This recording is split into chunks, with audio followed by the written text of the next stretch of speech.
સેવાદળના રાષ્ટ્રીય અધ્યક્ષ લાલજી દેસાઈના એક નિવેદનથી છંછેડાયો વિવાદનો મતપૂડો। ટંકારામાં આયોજિત ખેડૂત સભા દરમિયાન લાલજી દેસાઈએ ગાયક કલાકારો માટે ઉચ્ચાર્યા અભદ્ર શબ્દો। ગાયક કલાકારો ભવાઈ કરતા હોવાનું કહીને અભદ્ર શબ્દોનો ઉપયોગ કરીને લાલજી દેસાઈએ નવો વિવાદ ઊભો કરી દીધો। શું કહ્યું લાલજી દેસાઈએ, આપ પણ સાંભળો। બધા ગાયક કલાકારો જે છે ને આજકાલ કરે છે બધા ગાયક કલાકારો જે છે ને આજકાલ કરે છે અને એવું બોલે છે અંબાણી ગુજરાતી અદાણી ગુજરાતી આવો લૂંટે છે, ભેગા થઈને એને ગુજરાતી કહી અને અમારું નાક ના કપાવો તમે। લાલજી દેસાઈએ કરેલા વિવાદાસ્પદ નિવેદન પર સરકારે પણ સવાલ ઉઠાવ્યા। પ્રવક્તા મંત્રી જીતુ વાઘાણીએ કોંગ્રેસ અને લાલજી દેસાઈ પર શાબ્દિક પ્રહાર કર્યા। કોંગ્રેસના નેતાએ લોક કલાકારોનું અપમાન કર્યું હોવાનું કહી કોંગ્રેસ વોટ બેંકની રાજનીતિ કરતો હોવાનો આરોપ લગાવ્યો। એટલું જ નહીં, કોંગ્રેસને વિકાસની અને નાગરિકોની ઈર્ષા થતી હોવાનું કહી જીતુ વાઘાણીએ ભવાઈ કરતા કલાકારોનું કોંગ્રેસે અપમાન કર્યાનો આરોપ લગાવ્યો। આ એમના સંસ્કારો બતાવે છે। આ પ્રકારની ભાષા ગુજરાતની જનતાએ ક્યારેય સહન કરી નથી। હું કોંગ્રેસના આગેવાનોને કોંગ્રેસને કહેવા માંગુ છું, તમારા શાસનમાં ચાલતું રાજ્ય એમાં ઉદ્યોગ ગૃહો આવે, એમના માટેની ચિંતા તમે શેના માટે કરો છો?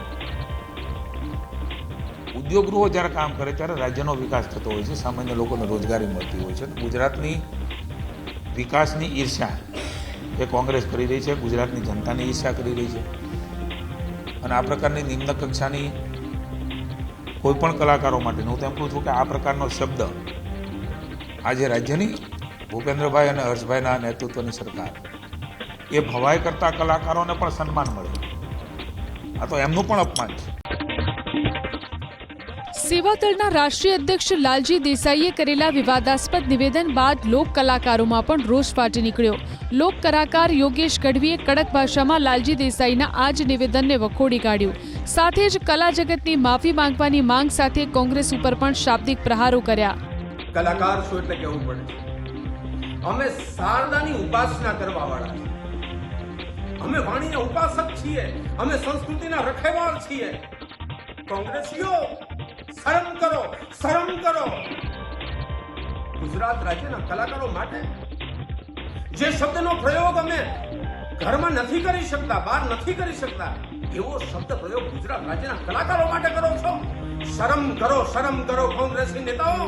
જાહેરમાં તમે ગુજરાત રાજ્યના કલાકારો વિશે બોલ્યા છો ત્યારે હું યોગેશ ગઢવી ગુજરાત રાજ્યના કલાકાર તરીકે કહું છું, કોંગ્રેસીઓ તમારે માફી માંગવી પડશે, કલા જગતની માફી માંગવી પડશે, ગુજરાત રાજ્યના તમામ કલાકારોની માફી માંગવી। આ ઇટાલિયન કોંગ્રેસ, ઇટાલિયન સંસ્કૃતિને માનવા વાળી આ કોંગ્રેસ, એના ગુજરાત રાજ્યના નેતાઓ બોખલાઈ ગયા છે। એટલા માટે ઇટાલિયન સંસ્કૃતિના શબ્દ પ્રયોગો ગુજરાત રાજ્યના કલાકારો માટે કર્યા છે ત્યારે ગુજરાત રાજ્યના તમામ કલાકારો, કવિઓ, સાહિત્યકારો, જ્ઞાનીઓ આ બધા વતીથી, ગુજરાત રાજ્ય વતીથી હું કોંગ્રેસના એ નેતાને કહું છું, એકવાર નહીં તમારે એક કલાકારની માફી માંગવી પડશે। તો લોક સાહિત્યકાર હકાબા ગઢવીએ આકરી પ્રતિક્રિયા આપી લાલજી દેસાઈના આ નિવેદનને નિંદનીય ગણાવ્યું। કોંગ્રેસ નેતાએ કરેલા આ જ નિવેદનને તમામ સમાજનું અપમાન ગણાવી હકાબા ગઢવીએ સ્પષ્ટ કર્યું કે બધા કલાકારોને સરખા ન સમજો, ક્યાં ખોવાઈ જશો તે પણ ખબર નહીં પડે। એના જેવા શબ્દો વાપરી ન શકું, પણ કલાકાર કદાચ તમને ન ગમતો હોય એકાદો બે તેનું નામ લઈને તમે બોલો, બધા કલાકારને તમે હરખા ના કરશો, કોઈ કલાકાર હરખા હોતા નથી। તમે એવું કહો છો કે લૂંટવા બેઠા છે કલાકારો, કોઈ લૂંટવા બેઠું નથી ભાઈ, કોઈના ખીચામાંથી પૈસા કલાકાર ગાડીને વહી ગયો, કોઈની માથે છરી બતાવ્યું કોઈ કલાકારે, કોઈ ધાક ધમકી આપીને પૈસા નથી લીધા। કલાકાર આવે છે, તમે બોલાવો ને કલાકાર આવે છે, અને કલાકાર કોઈ પણ હોય, કોઈ પણ સમાજ હોય, ચાહે ગઢવી હોય, રબારી હોય, ભરવાડ હોય, આહિર હોય, દરબારી હોય, કોળી સમાજ હોય, ઠાકોર સમાજ હોય, કોઈ પણ કલાકારને બોલાવે તો જેને પૈસા આપ્યા છે એના બે શબ્દ કલાકાર સારું બોલવાનો જ છે, કારણ કે પૈસા આપ્યા છે તો સારું બોલવાનું જ છે।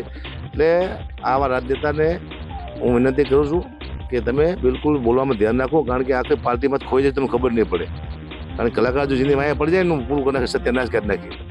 કલાકાર આખા દેશને હલાવી નાખીને તાકાત કલામાં હોય છે। બધા કલાકાર જો ગાડી ભેગા થઈ ગયા ને તો તમે ક્યાંય નહીં રહો। મહેરબાની કરીને આવા શબ્દો ઉચ્ચારવાનું બંધ કરો તમે।